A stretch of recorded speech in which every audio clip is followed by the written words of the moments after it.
nhớ giống chốc cái đi phong gì để nó cù vô một bún rể thì vô một muôn rể nó này họ luôn này có ít sự nhẹ dùn rể thì thọn đây là có ít sự nhẹ nhẹ dùn rể lần đây cú mua alu bà cho là dùn rể thì đã này cho khâu ở cho một bún rể này cú vô ngã cho khâu một bún rể ý giờ này đi lo lo thì nói giờ mà nó ta là nành cậu ký đấy nành cậu đâu ký đấy nè mà ít nông mà nhiều là ta ít xanh nó tao để cô dùng mà cô chơi bút khẩu cô chơi vô cái yun để cho nó lại hộp bà xin này nhận nó nó đã chỉ là si cô chỉ cuốn trên này thì số lên đó là chỉ chỉ bút lo giờ thì bây yun sẽ bây sáng quan này lo rong dù tao cho mà mùa thì dù tao mà dù chúng tao suy nhiệt chỉ là vô khẩu pu dù tao yun sẽ rong cho là dù cho là tu dù thì là dù tao theo tao mùa thế này cứ tin nè nhớ dù chúng tao tu nhớ tao chuyện đã rõ chuyện nhiệt sẽ là tu như thế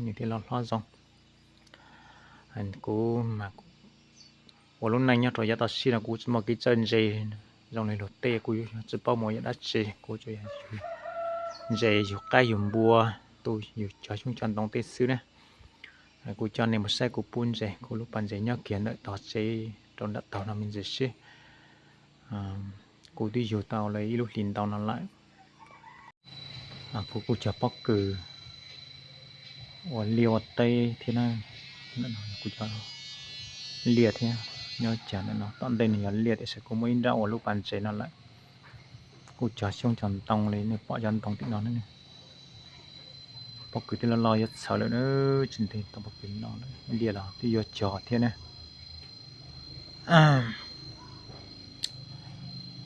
cho nên một sai của pu này pu của dân sẽ đây cho mọi người xem mình nuôi cá đây mình không biết đi làm gì thì chỉ nuôi cá đây thôi nuôi cá với lại trồng cây mọi kia đây này.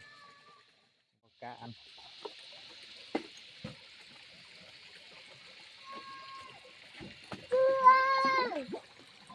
một dậy một say mà qua không không có xóa chết này chừng này nước rất sạch luôn nước rất sạch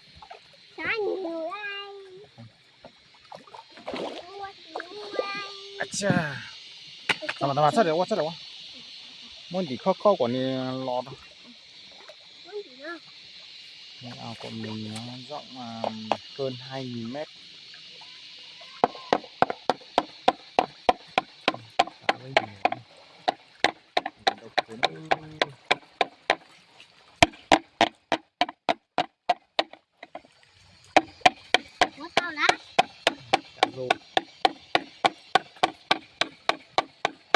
có 2 nguồn nước.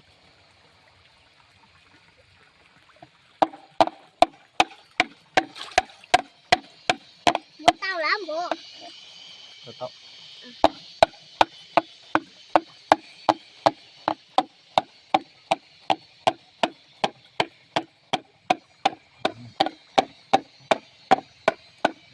Dùng chính mà xem.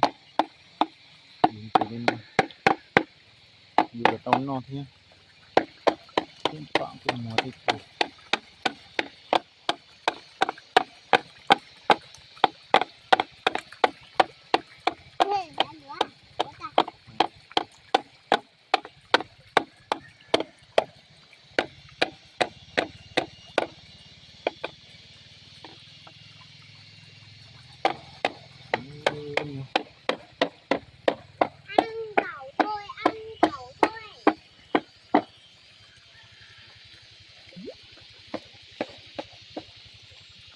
để sắc có ngô ăn này.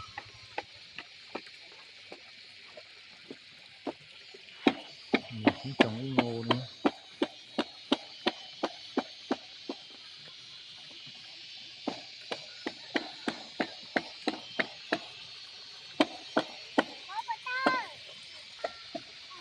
Tối nay sẽ bắt mấy con về ăn tố nha.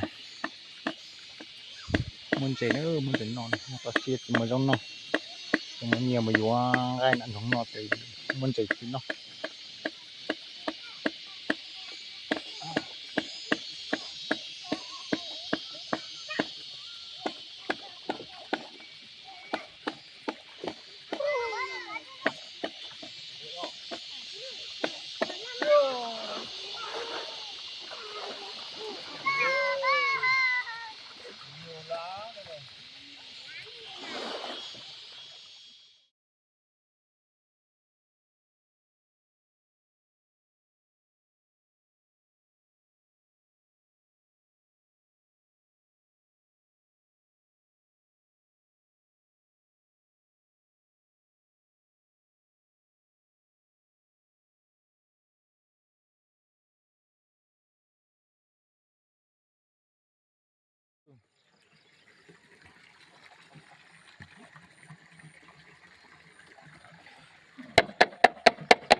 ôi nó không chuẩn bùa đi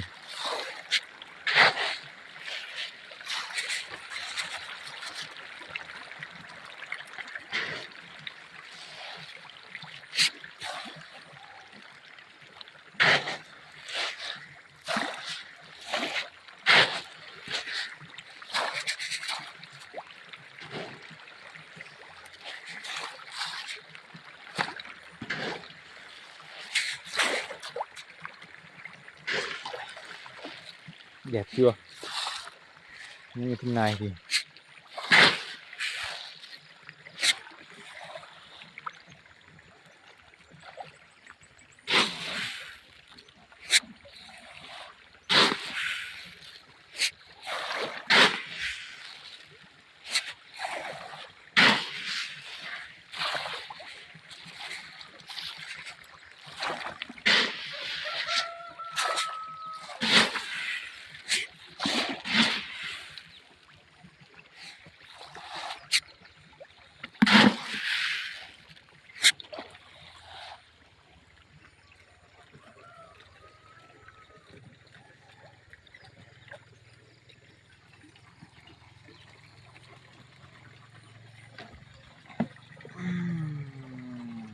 sẽ ăn được rồi nhá. Cá này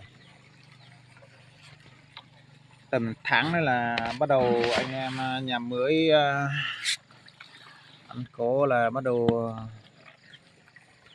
có cá rồi nha.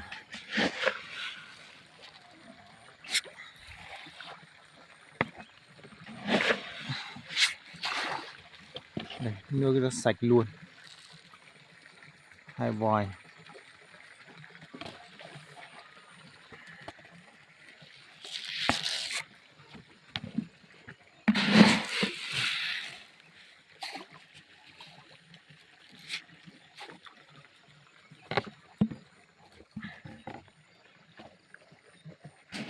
Rất chanh tuần giấy đấy.